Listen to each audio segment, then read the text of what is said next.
Good morning, good moment. Welcome back to our kingdom here at Wounds Into Light. Today we are experiencing God for March 17th.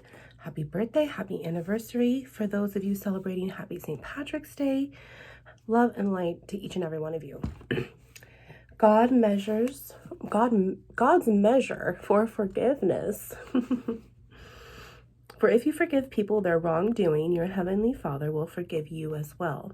But if you don't forgive people, your Father will not forgive your wrongdoing. Matthew 6:14 through 15.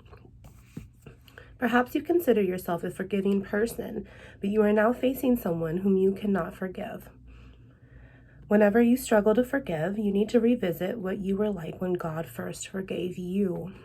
Wow. Ephesians 2 indicates you were foreigners and children under wrath. Yet God forgave your most grievous sin and rebellion against him. While you were still rejecting God, Christ died for you, Romans 5:8. This being so, how can you refuse to forgive those who sin against you?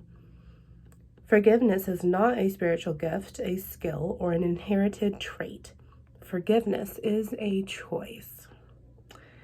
Jesus looked down on those who had ruthlessly and mockingly nailed him to a cross, yet he cried out, "Father, forgive them, for they do not know what they do." Luke 23:34.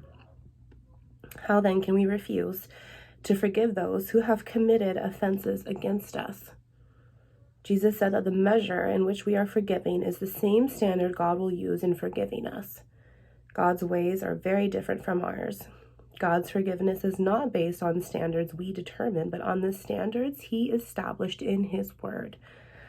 God allows for no exceptions when it comes to forgiveness. As we truly understand God's gracious forgiveness in our lives, we will naturally want to express the same forgiveness to others.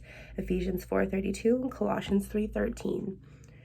Before you ask God for his forgiveness, take a moment to examine the condition of your relationships. Would you want God to forgive you in the same way that you are presently forgiving others? 222. Love you. Wounds into light.